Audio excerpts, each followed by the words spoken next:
Bonjour, bonsoir, ça dépend de l'heure à laquelle vous allez me suivre. Je me nomme Sylvain Okanjo-Shongo et je suis analyste politique, criminologue et chercheur indépendant.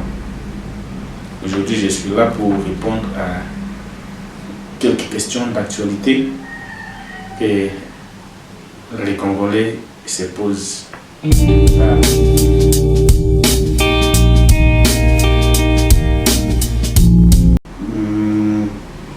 Au regard de tout ce qui est en train d'être fait,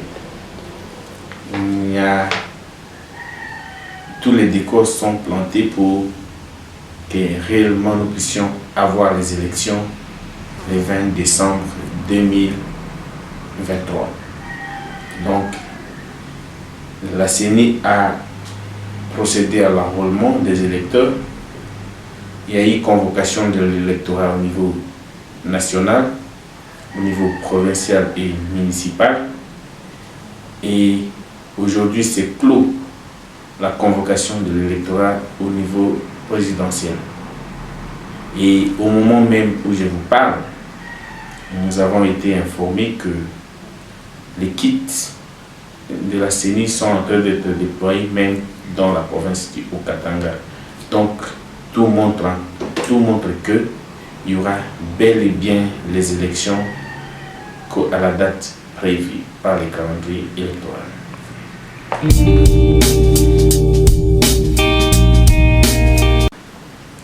Les élections ne dépendent pas de la CENCO. Ce n'est pas la CENCO qui doit donner un avis pour que les élections soient organisées ou pas. Ils sont une ASBEL et en tant qu'ASBEL, les élections ne sont pas dans leurs prérogatives. Les élections sont constitutionnelles et le président de la République, lorsqu'il prenait le pouvoir lors de son discours d'investiture, il a promis qu'il respecterait la Constitution. D'où aujourd'hui nous ne pouvons pas dire ou penser que pour qu'il y ait des élections, il faut que telle ou telle autre personne puisse accepter pour que nous puissions aller aux élections.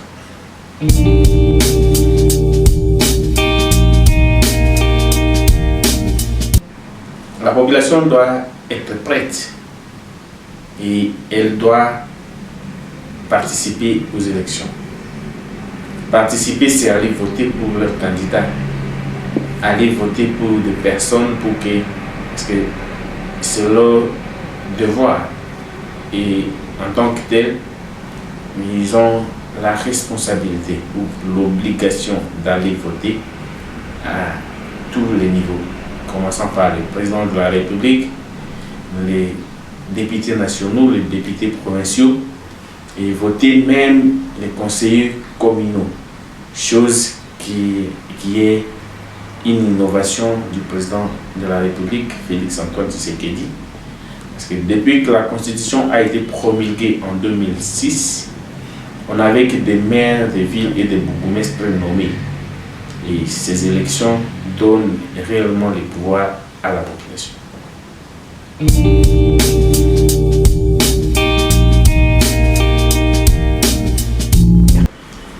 Oui, c'est... D'abord, nous devons comprendre que lorsqu'on vote, on prend son pouvoir et on donne à la personne qu'on vote. Donc, on prend sa voix, juste sa voix, c'est ça même son pouvoir. Et on donne pour que la personne puisse nous représenter. D'où j'étais en train de parler que nous devons voter des personnes qui sont loyales, fidèles, des personnes qui sont remplies de charité. Est-ce qu'on parle de la charité comme amour pur du Christ et qui ne soupçonnent pas le mal, des personnes qui ne seront pas là pour leurs propres intérêts, mais que ce soit des personnes qui pourront réellement représenter la population, qui seront des défenseurs de la population, qui vont parler pour la population, qui vont intervenir dans toutes les circonstances en mettant en premier lieu l'intérêt de la population. Donc, que ce soit au niveau présidentiel, que nous puissions voter des personnes qui ont non seulement un programme, mais des personnes ayant une valeur chrétienne. Des personnes qui ne vont pas faire à ce que nous puissions accéder, ou bien que notre peuple puisse accéder dans l'homosexualité. Des personnes qui feront à ce que nous puissions vendre notre pays, ce ne sont pas des personnes que nous allons voter. Donc si nous voulons nous baser par rapport aux critères, moi je dirais que je suis chrétien, je dirais que nous devons d'abord choisir des chrétiens, des personnes qui ont la crainte de Dieu. Car la Bible dit, la crainte de Dieu est le début ou le commencement de la sagesse. Donc si ce sont des gens qui ne craignent pas Dieu, je ne vois pas pourquoi est-ce que nous serons là pour les voter. La population doit comprendre que les élections, c'est un moment crucial où tout se définit sur le devenir d'un pays et d'un peuple.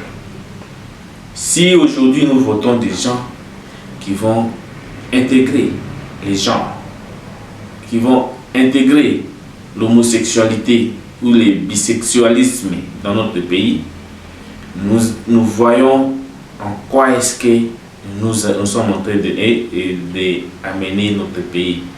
Donc, en tant que tel, comme critère, comme profil, je pense que nous sommes obligés.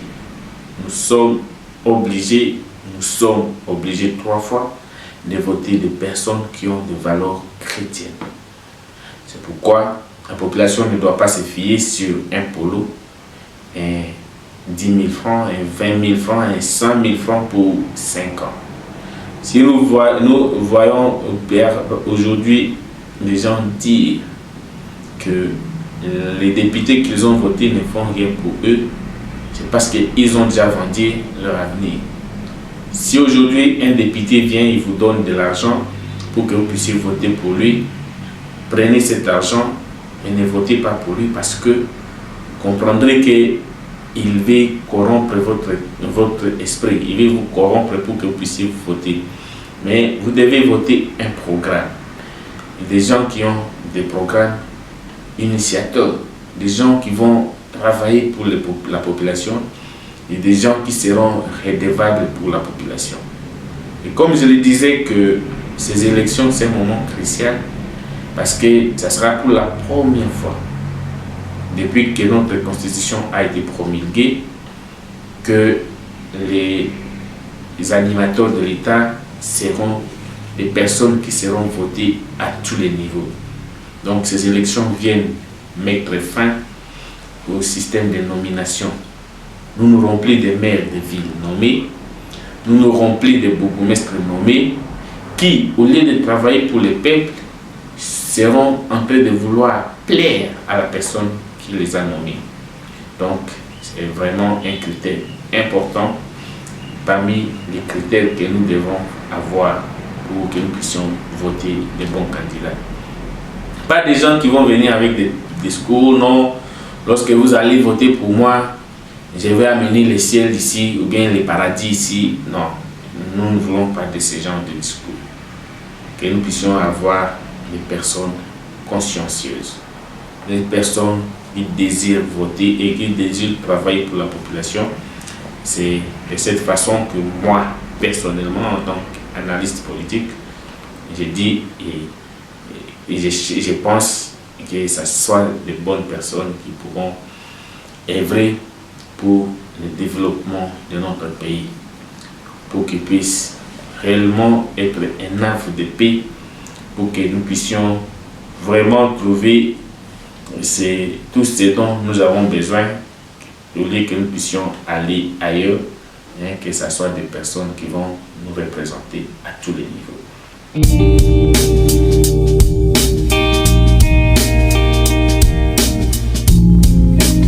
Je dirais que tout le monde peut se prévaloir, bien peut y avoir des intentions de diriger, mais ne pourra diriger le pays que celui que la population doit accepter. D'où nous avons vu, on ne peut pas refuser à quelqu'un de se dire que non, moi je vais devenir, ou bien de rêver. Mais c'est bien de rêver, mais il faut avoir les moyens de ses ambitions. D'autres personnes, nous savons, qui sont en train de postuler juste pour remplir les CV. Ils se disent que non, moi, ça va rester dans l'histoire qu'il a postulé à la présidence de la République. Mais n'ayant pas un programme ou bien un projet précis, donc ils sont des rêveurs, comme je dis. Ils sont des personnes qui sont en train de penser que non, nous devons faire ça pour laisser un nom quand même dans l'histoire. Mais nous ne devons pas faire foi à ces genres de candidats ou bien ces genres de candidatures.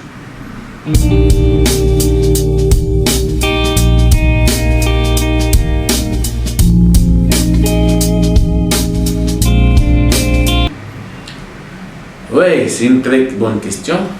Pourquoi plusieurs jeunes, plusieurs nouvelles personnes ont décidé de postuler cette année? J'ai toujours dit que nous ne devons pas faire de la politique une carrière. Comprenons cela. Je pense que nous devons comprendre que la politique, c'est un art, oui, que nous puissions servir. Donc ça nous donne l'occasion de servir notre population. Pourquoi, au lieu de nous servir, nous sommes là pour servir la population? D'où la jeunesse veut prendre à bras le corps la destinée de son pays. Nous ne voulons plus avoir la même classe politique. Il y a de ces gens-là qui, depuis que nous sommes nés, sont toujours dans les affaires. Et quand est-ce qu'ils vont quitter? Ils ont fait de la politique une carrière. Ou lorsqu'il y a un étudiant qui finit, récemment, hier dirais-je, les 7, il y a eu collation de grades dans plusieurs universités. Mais un étudiant qui finit ses études, il n'a jamais travaillé quelque part, lorsqu'il y a une offre d'emploi, on lui demande une expérience de 5 ans. Où est-ce que cet étudiant va avoir cette expérience? Donc ce sont des choses que nous, jeunes, aujourd'hui qui comprenons, nous devons aller pour révolutionner les choses. Nous devons lutter pour que ces choses-là ne puissent plus se répéter. Mais qu'on nous donne aussi la chance, parce que nous voyons que partout, les jeunes ou bien la jeunesse est en train de prendre l'élan pour le développement du pays. D'où nous avons besoin d'une nouvelle classe politique. Et pour y parvenir, nous ne voulons pas avoir une nouvelle classe politique par des armes. Et les élections, c'est le seul moyen pour nous d'accéder aux institutions de la République et d'aller révolutionner des choses par des lois que nous avons votées à tous les niveaux. Donc je dirais que pour que les jeunes puissent voir leurs rêves se réaliser, pour une nouvelle classe politique, la population doit réellement jouer son rôle en votant massivement et massivement les jeunes, et en faisant en sorte que tous ceux-là qui ont servi depuis Mobutu jusqu'au président Joseph Kabila, que la majorité de ces personnes-là ne puissent plus revenir. Parce que nous avons compris qu'ils ont eu le temps de se faire de l'argent, de travailler pour leurs propres intérêts. Parmi eux, nous savons qu'il y a quelques exceptions, mais nous voulons avoir une nouvelle classe politique, avec une jeunesse qui est en train de prendre à bras le corps la destinée de son pays. Et pour y parvenir, nous avons besoin de la population, que la population prenne à bras le corps ces élections pour que nous puissions changer. Ne pas aller voter, c'est être complice. Ne pas aller voter, ce n'est pas vouloir les changements. D'où nous voulons que la population puisse aller massivement voter le 20 décembre 2023.